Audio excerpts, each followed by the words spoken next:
UDA nominations are slated for 14th April.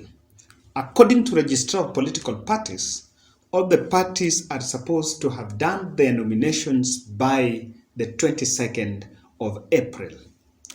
Now, something is happening at UDA because the party leader, Deputy President William Ruto, had announced that he was going to make sure that he takes charge of UDA nominations.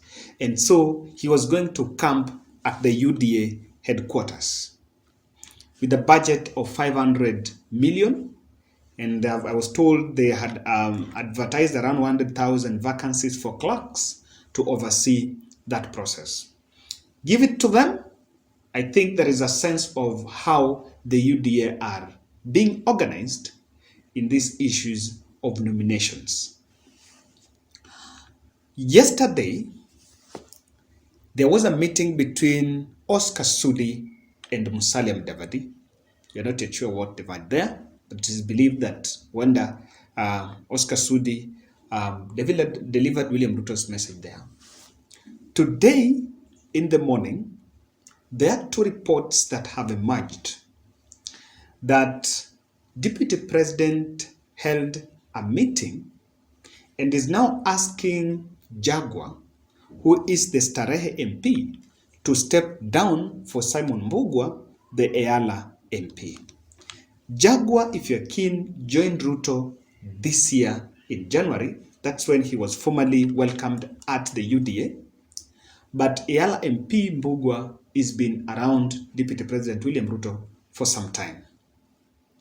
And now, that is really causing an uproar. And people are wondering, and of course you can ask yourself a question, how do you ask an incumbent MP to step down for someone to come and vie that seat? How do you even explain to an incumbent to do that? And of course, we are not too sure, and I think Jaguar has been tricked. Number two is this. William Kabogo also met Deputy President this morning. And of course, it is the photos that you're seeing here. They've been shared here. And it is coming at a time where there is a backroom negotiation on who is going to fly the Kiambu governor's ticket. Kenya Kwanza have a headache in Kiambu because Moses Kuria is seeking that seat through Chama cha Kazi. Kabogo is with the Tujibebe wa Kenya party, and UDA has Kimani Wamatangi, who was the senator. And I believe that if you look at all these fellas, Kabogo had, in the recent past, has slowed down his campaigns. Moses Kuria is doing some just inroads, walking in centers and market campaigning. Then Wamatangi is also campaigning. So according to what I understand is that Deputy President wants to find a truce between the three fellas. And his baseline is the candidate, the UDA must have a governor candidate in Kiambu. In fact, he's so much interested into Kiambu because this is the core. Kiambu has around 1.8 million registered voters. And if you get a candidate, a governor candidate that can take people to the ballot, that vote might really also translate to the presidential ballot. So according to what might be happening is behind the scenes, Ruto might be asking that Moses Kuria and Kimani Wamatangi finds one person to vie for that seat, and also agree on whether between Kimani Wamatangi and Kabogo, who is going to maybe one person to go for Senate, then the two want to become a governor and the other one to become a deputy. Most probably maybe Kabogo governor and the other deputy, but we're not yet sure whether, because but if you look at keenly, Kabogo is not campaigning, so most likely he might be asked to go for governor. That will be a very good sense of tunapangwa even though hatupangwingwi. Whether that Swahili word is not hatupangwingwi, it should be hatupangwi. That is it. So one that has captured my attention is this. Why do you think that William Ruto is avoiding the nomination in Nairobi? Just ask yourself, because why would just Jaguar and Bugwa go to nomination and square it out in the ballot?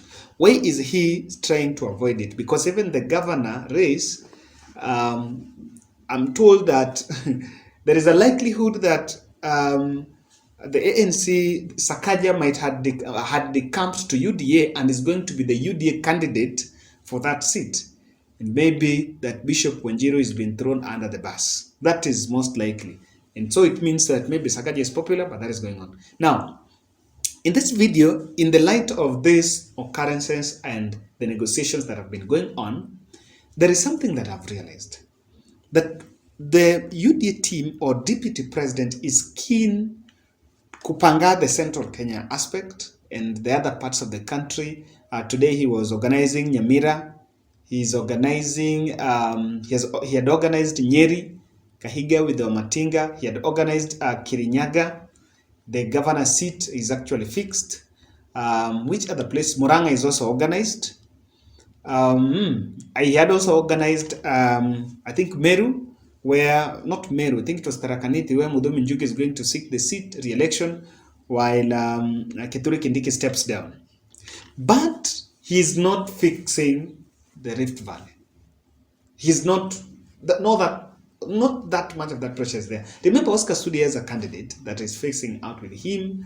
Even in Wansigishu, there is a very big headache. UDA has a candidate and there are other candidates there and more of it. But again, you know, UDA is majorly there. Now, in this video, I want to explain for you, ladies and gentlemen, the real mission in the light of these reports, the real mission of Deputy President to take charge of UDA nominations.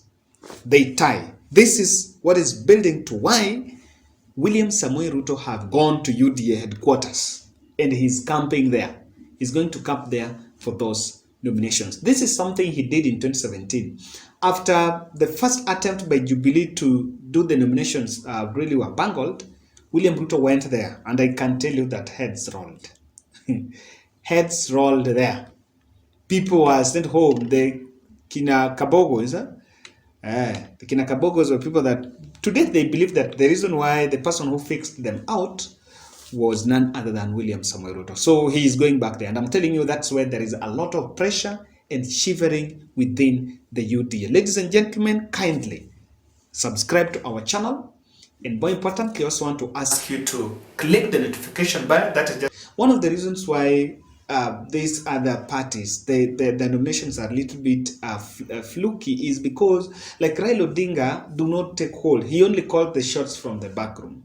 But it gives people who have vested interest, and the people who can easily be bribed. Let's fix this person, let's fix that other person. And of course, that's what brings that much of the friction. But the fact that William Ruto is there is giving that process a credibility. Ladies and gentlemen, are you within Nairobi and its environs and you experience blackouts? Then I think in the areas of Kajiado, Kiambu, Kitengela, Machakos, and this that is within Nairobi, check out for the Instalet. These fellas have a very good, they offer power backup systems. Is it around the schools, in the hospitals, or you run a place where you need 24-hour backup system? You need to check out on them. Different packages are there. They're all starting from 125 all the way to 995,000.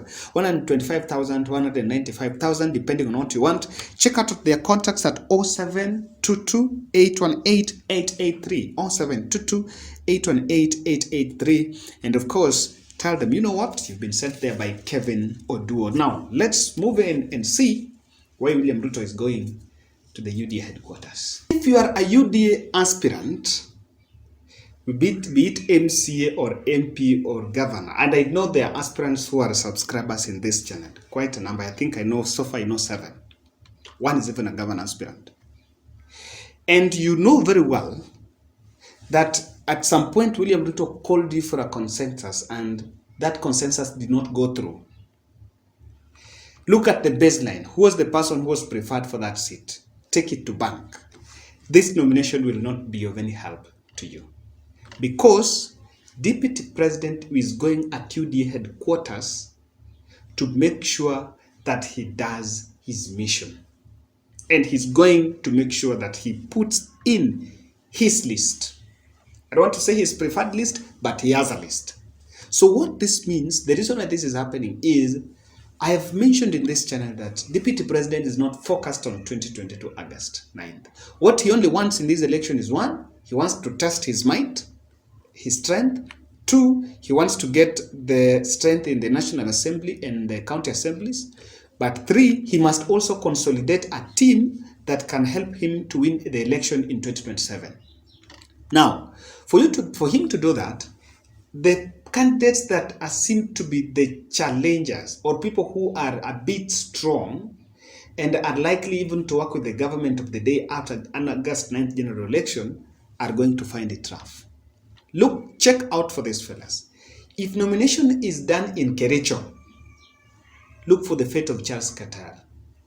Look at a nomination that is going to be done in Uasin Gishu, Mandago. I want to ask again. Mandago is an incumbent governor. He's seeking the Senate seat. What stops William Ruto from giving Mandago a direct ticket? Just the same way that has been done to Tunai in Narok, who is also seeking the UDA ticket for the Senate. He can implore the other candidates there so that Mandago will get a direct ticket. I think sometimes the credit is due. If it is the finances, Mandago can fund the party. That is number one. Number two, there are also aspirants there that had invested their money and their resources. Those are the people that keep that party afloat. Whichever happens, they must be given those tickets. That must happen, whether they are popular on ground or not. I was forgetting about Alfred Keter. Nomination is going to be done there. Check out what happens. Look at Moment. Sosion is seeking, I think, Senate there. I'm telling you, there is a try. They've been trial for a consensus. It has failed. And because Sosion have decided he has to go to the ballot. William Ruto was preferring actually another candidate. Look at what is going to happen there. These are fellas. Sosion is a nominated member of parliament through ODM. These are fellas that have soft spot for Raila Odinga. Even in Baringo, there was an MCA who had already started complaining, I think, to Chin. I think his MCA or rather Speaker of the County Assembly was complaining about the nominations. Number two reason why he's going there, he's going to boost the confidence of aspirants, especially the ones for the MCAs and the rest. Now, when Ruto is in charge of those nominations,